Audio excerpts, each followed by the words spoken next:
शिक्षा विभाग को उन्होंने डायरेक्शन दिया है कि जो ये समस्याएं हैं वो समाधान होने लायक है, इसका आप त्वरित गति से समाधान करिए। महिला और पुरुष शिक्षकों का स्थानांतरण का समस्या है, समय से वेतन का समस्या है, तो आप शिक्षकों को पूर्ण वेतनमान दीजिए, सभी सुविधा दीजिए और हमसे जो काम लेना है वो लीजिए। विगत दिनों बिहार विद्यालय परीक्षा समिति के द्वारा इंटरमीडिएट और मैट्रिक की परीक्षा फल घोषित की गई थी, जिसमें बड़ी संख्या में छात्राएं ने एक बार फिर से बाजी मारी है। इसको लेकर के शिक्षा मंत्री व बिहार विद्यालय परीक्षा समिति के अध्यक्ष सहित शिक्षा विभाग के एसीएस ने कई तरह के दावे किए थे। उन्होंने कहा है कि लगातार शिक्षा व्यवस्था को शिक्षा विभाग पूरी तरह से दुरुस्त करने में लगी है और उसी का ये परिणाम है कि आज जो रिजल्ट का परसेंटेज बढ़ता जा रहा है वो शिक्षा विभाग की रणनीति का ही एक फल है। लेकिन शिक्षा विभाग से जुड़े जो बिहार के तमाम शिक्षक हैं वो अपनी समस्याओं से ग्रसित हैं। इस समस्याओं को लेकर के शिक्षा विभाग के ना ही मंत्री कुछ बोल पाए और ना ही एसीएस, लेकिन शिक्षा विभाग के इस रवैये से जिस तरह से आज बिहार के तमाम शिक्षक नाराज हैं, आक्रोशित हैं कि अब उन्हें शिक्षा विभाग के मंत्री व उनके अधिकारियों पर भरोसा नहीं रह गया है, जिसको लेकर के बिहार प्राथमिक शिक्षक संघ ने एक प्रतिनिधि राज्यपाल से मिलकर के उन्हें अपनी समस्याओं से अवगत कराते हुए एक ज्ञापन सौंपा है। अभी हमारे साथ बिहार प्राथमिक शिक्षक संघ के कार्यकारी अध्यक्ष मनोज कुमार जी हैं, इनसे हम बात करेंगे। सर, आप लोगों ने बीते दिन राज्यपाल के पास मिले, एक प्रतिनिधि गए थे और मिले थे, क्या कुछ मामला था? देखिए, हम लोग जो राज्यपाल के यहाँ गए थे महामहिम जी के पास, तो उनके पास हम लोग शिष्टाचार मुलाकात के लिए गए थे और उसमें बातचीत के दौरान हम लोगों ने शिक्षकों के समस्याओं से संबंधित एक ज्ञापन भी दिया, जिस पर उन्होंने सकारात्मक आश्वासन भी दिया। शिक्षा विभाग को उन्होंने डायरेक्शन दिया है कि जो ये समस्याएं हैं वो समाधान होने लायक है, इसका आप त्वरित गति से समाधान करिए। उन समस्याओं में जो प्रमुख रूप से जो समस्याएं थी वह समस्या है कि जो हमारे महिला और पुरुष शिक्षकों का स्थानांतरण का समस्या है, समय से वेतन का समस्या है, प्रोन्नति। बताइए, जो 15 साल 20 साल 25 साल से सेवा कर रहा है उसको एक भी प्रमोशन का लाभ नहीं मिलना एक घोर निराशा की बात है। पूरे देश दुनिया में कहीं इस तरह की बात नहीं हो रही है जो बिहार राज्य में हो रही है। तो इसको लेकर भी हम लोगों ने महामहिम का ध्यान आकृष्ट कराया। साथ ही साथ जो अभी जो ये ऑनलाइन उपस्थिति बन रही है साहब, ई शिक्षा कोष के माध्यम से आपने शिक्षकों को कुछ भी उपलब्ध नहीं करवाया, न विद्यालय को उपलब्ध करवाया, और आप जो है सो इस शिक्षा कोष से हाजिरी बनवा रहे हैं और उसमें अधिकांश दिन वो ऐप जो है काम नहीं करता है प्रॉपर वे में, जिसके चलते हमारे शिक्षक परेशान हैं, मानसिक रूप से पीड़ित हो रहे हैं। कई लोग उसमें आपाधापी में आप आए दिन देख रहे होइएगा कि काफ़ी शिक्षक शिक्षिकाएं दुर्घटनाग्रस्त हो रही हैं, उसमें उनकी जानें भी जा रही है। इसलिए हमने कहा है कि आप ऐसा करिए कि एक व्यवस्था बनवाइए बिहार में, जैसे अन्य विभागों में होता है बायोमेट्रिक अटेंडेंस, आप करवाइए, हमको कोई आपत्ति नहीं है। हमारे शिक्षक समय से विद्यालय जाएं, विद्यालय में पढ़ाएं और समय पूरा होने पर अब वापस आएं। इससे संगठन भी सहमत है। हम लोग भी शिक्षकों को इस कार्य के लिए उत्प्रेरित करते रहते हैं। बिहार राज्य प्राथमिक शिक्षक संघ केवल शिक्षक हित की बात नहीं करता, बल्कि शिक्षा हित की बात हम लोग करते हैं, और शिक्षा हित के लिए ये आवश्यक है कि शिक्षकों को मानसिक शांति मिले। तो उन्होंने सकारात्मक आश्वासन दिया है। साथ ही साथ बातचीत के दौरान हम लोगों ने यह भी कहा कि एक तरफ जहां आपका रिजल्ट इतना बढ़िया हो रहा है ना, निरंतर बढ़ रहा है, लड़कियां पढ़ रही है, वहाँ आप शिक्षकों के साथ क्या कर रहे हैं? शिक्षकों का केंद्र में जो निर्धारित वेतनमान है उसके अनुरूप वेतनमान आप दीजिए। नहीं तो ये क्या है कि 25,000 और 28,000 और 30,000, ये तो कहीं भी वेतनमान नहीं है। इस देश दुनिया में कहीं नहीं है ना, किसी राज्य में इस तरह की बात नहीं है। तो आप शिक्षकों को पूर्ण वेतनमान दीजिए, सभी सुविधा दीजिए और हमसे जो काम लेना है वो लीजिए, और साथ ही साथ उनका बुढ़ापा सुरक्षित हो।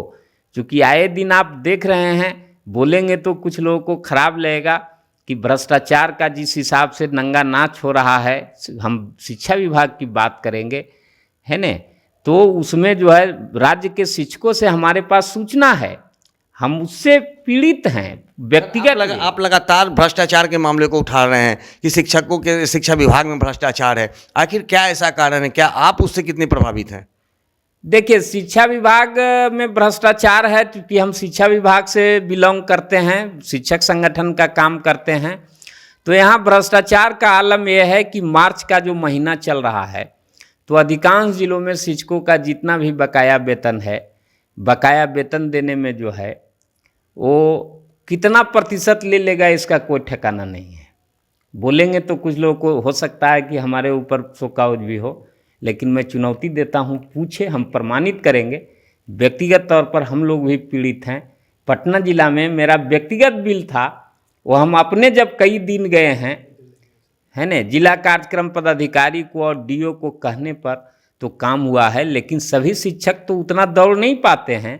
और यहाँ पर जो है पटना का छोड़ दीजिए, पूरे राज्य में शिक्षकों का वेतन निर्धारण में, सर्टिफिकेट जांच में, बकाया भुगतान में व्यापक तौर पर भ्रष्टाचार है। और आपको मैं बताता हूँ ज्ञानचंद बाबू कि उसी का नतीजा है कि ये जो विशिष्ट शिक्षक है, वेतन निर्धारण करके वेतन देने में क्या कठिनाई है। अभी जो है उनको 25,000 या कुछ जो है एक लमसम फिक्स करके और उसके आधार पर भत्ता देके उनका वेतन भुगतान किया जा रहा है। इसलिए कि आनन फानन में जब करेंगे तो आनन फानन में करेंगे फिक्स वेतन निर्धारण, तो कोई पैसा नहीं देगा। और जब अलग अलग होगा तो पैसे का नाच होगा। यहाँ देखिए, हम आंदोलन में बर्खास्त रहे हैं 131 दिन, और उस दौरान सर्टिफिकेट जांच होना था, पटना जिला में करवा दिए थे, है न, करवा दिए थे कैंप लगवा के, और उसका नतीजा था यहाँ के जिला शिक्षा पदाधिकारी जो उस समय तत्कालीन थे, उनको काफ़ी बुरा लगा और उन्होंने पूरा बढ़ा चढ़ा कर जो है सो सरकार को लिखने का काम किया। तो इस तरह की बातें जो है सो आए दिन जो हो रही है, तो मैं आपके चैनल के माध्यम से शिक्षा विभाग के उन तमाम ईमानदार पदाधिकारियों को ये कहना चाहता हूँ कि आप थोड़ा ध्यान दीजिए। एसीएस हैं, सुलझे हुए आदमी हैं, है न, वो करना चाहते हैं लेकिन होने नहीं दिया जाता है। बिहार के माननीय मुख्यमंत्री हैं, दिन रात सुनने में आता है कि राज्य हित में सोचते रहते हैं, राज्य हित में दिन रात काम करते हैं, करना चाहते हैं ईमानदारी से काम, लेकिन जो नीचे के लोग हैं वो सिस्टम करप्ट हो गया है। तो इसका निदान यही है कि या तो व्यापक स्तर पर जन आंदोलन हो अथवा ऊपर से सुधार हो। यदि ऊपर से सुधार नहीं होगा तो इन सारी चीज़ों को लेकर ये जो भ्रष्टाचार है, और भ्रष्टाचार से ज़्यादा जो हमारे शिक्षकों के योग्यता का दोहन और शोषण हो रहा है, केंद्रीय वेतनमान जो नहीं मिल रहा है हमारे शिक्षकों को, जो पुरानी पेंशन नहीं मिल रही है हमारे शिक्षकों को, उसके लिए हाल ही में जो हम लोग राज्यपाल महोदय से मिलने गए थे, तो वहाँ अखिल भारतीय प्राथमिक शिक्षक संघ के अध्यक्ष भी थे, उन्हीं के नेतृत्व में हम लोग गए थे, श्री सुशील कुमार पांडे। तो अखिल भारतीय प्राथमिक शिक्षक संघ पूरे देश में व्यापक आंदोलन का शंखनाद करेगा। शिक्षकों का दोहन और शोषण बर्दाश्त नहीं किया जाएगा। जो केंद्र सरकार ने शिक्षकों के लिए जो वेतनमान रिकमेंड की है, वो हम इस देश के तमाम राज्यों में उसका इम्प्लीमेंटेशन करवावेंगे। शिक्षकों को पुरानी पेंशन का लाभ दिलवावेंगे, और पूरे देश में बिहार सहित जो शिक्षा विभाग भ्रष्टाचार और अराजकता से जकड़ गया है, इसको छुड़ाने के लिए अखिल भारतीय प्राथमिक शिक्षक संघ और बिहार में बिहार राज्य प्राथमिक शिक्षक संघ हम लोग व्यापक आंदोलन चलाने के लिए तैयार हैं। और यह इसलिए केवल शिक्षक हित की बात नहीं है, बल्कि ये देश हित और राज्य हित की बात है। जब तक किसी देश और राज्य में शिक्षा का विकास नहीं होगा, तब तक उस देश और राज्य का विकास नहीं हो सकता। और हम शिक्षा के विकास में यह चाहते हैं कि जो शिक्षा विभाग चले वो किसी के रहमो करम पर नहीं चले, बल्कि जो उसका नियम है, जो एजुकेशन कोड कहता है, जो कंपेडियम कहता है, उस हिसाब से चले। और जो हमारा जब बिहार में समझौता है कि बिहार में वही वेतनमान दिया जाएगा जो वहाँ केंद्र में दिया जाता है, फिर आप अलग से वेतन की संरचना कैसे कर रहे हैं? आप पेंशन के मामले में तो कहते हैं कि केंद्र में जो लागू है, चाहे वो एनपीएस हो या यूपीएस हो, हम वो देंगे, चूँकि हमारा बिहार का समझौता है कि जो केंद्र देगा सो देंगे। लेकिन शिक्षकों के जब वेतनमान देने की बात आती है तो आप उस चीज़ को भूल जाते हैं। जब हम शिक्षकों के सेवानिवृत्ति के आयु को बढ़ाने के लिए 60 वर्ष से बढ़ाकर 62 वर्ष या 65 वर्ष करने की बात करते हैं, तब आप कहते हैं कि केंद्र का लाइए, केंद्र में कहाँ है?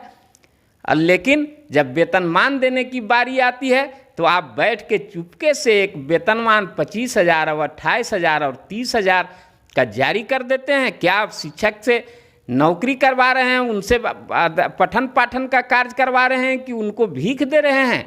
यह जो सरकार का रवैया है ये बिल्कुल गलत है और हम लोग चुप नहीं बैठेंगे। पूरे देश में हम लोग शिक्षकों को गोलबंद कर रहे हैं और गोलबंद करके महा आंदोलन चलाया जाएगा। जैसे श्रीमती इंदिरा गांधी के समय में वहाँ दिल्ली में पार्लियामेंट को घेरा गया था, बिहार में जब भी प्रदर्शन होता था तो 1,00,000, 2,00,000, 3,00,000 शिक्षक जुटते थे। उसी तरह से यहाँ फिर कार्यक्रम हम लोग करेंगे और जब तक शिक्षकों को उचित मान सम्मान और वेतनमान नहीं मिलेगा तब तक हम लोग चुपचाप बैठने वाले नहीं हैं। तो फिर राजभवन आप लोग गए थे, राज्यपाल से आप लोगों ने मिला, राज्यपाल ने क्या कुछ आश्वासन दिया? राज्यपाल महोदय ने आश्वासन दिया है कि हम प्रयास करेंगे आप लोगों के साथ ये करके, और जब आगे भी आप लोगों को ज़रूरत होगी तो मेरा दरवाज़ा आपके लिए खुला है। जो भी समस्याएं हैं आप लाइए, हम सरकार से कह के उसका समाधान करवाएंगे। कोई समय भी निर्धारित किया गया है कि मैं आपका ज्ञापन मैं उस समय तक दूंगा, वहाँ बात करूँगा, फिर आप मुझसे मिलें? देखिए, हम लोगों ने राज्यपाल महोदय को कहा है कि आप इंस्ट्रक्शन दे दीजिए, उन्होंने दे भी दिया। तो इसमें यदि निदान नहीं होगा तो फिर हम लोग उनके यहाँ ये करेंगे कि भाई निदान नहीं हुआ है और उन्होंने कहा है कि आपसे हम फिर बात करेंगे, और हम लोग तब तक ये प्रयासरत रहेंगे जब तक कि शिक्षकों के तमाम समस्याओं का समाधान नहीं हो जाए। तो जैसा कि आपने सुना, मनोज जी ने कहा है कि शिक्षा विभाग के रवैये से तंग आकर के अब हम लोगों को राजभवन जाना पड़ा है और राज्यपाल से मिलकर हम लोगों ने शिक्षकों की समस्या को लेकर के एक ज्ञापन सौंपा है, जिसके बाद राज्यपाल ने भी शिक्षक संघ के प्रतिनिधियों को आश्वासन दिया है कि मैं इस मामले में हस्तक्षेप करते हुए निश्चित रूप से विभाग को पत्र के जरिए इस पूरे मामले की जानकारी दूंगा और जो हो सके मैं करूंगा। लेकिन यदि इससे भी बात नहीं बनती है तो बिहार राज्य प्राथमिक शिक्षक संघ ने महा आंदोलन की भी तैयारी करने की बात कही है और कही है शिक्षकों के अधिकार को दिलाने के लिए यदि हमें सड़कों पर भी उतरना पड़ेगा तो उसके लिए हम लोग तैयार हैं। सहयोगी ऋतिक के साथ ज्ञानेंद्र वर्मा, आर्यन खबर, पटना।